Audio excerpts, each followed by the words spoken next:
we talk about how can you enable this sign or know how you can do that on your Truecaller app.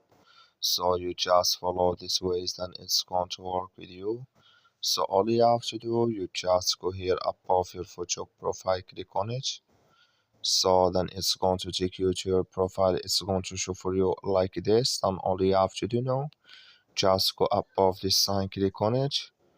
So then it's going to take you to next step here. It's going to show for you like this. You click here on message and you just click on it. Then it's going to take you to this list. It's going to show for you like this.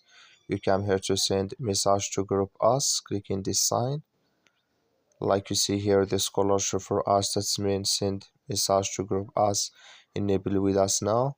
That's all you have to do. That's all. I wish you know you are great. So you just follow these ways, then it's going to work with you. Thank you for watching. Don't forget to support us by liking.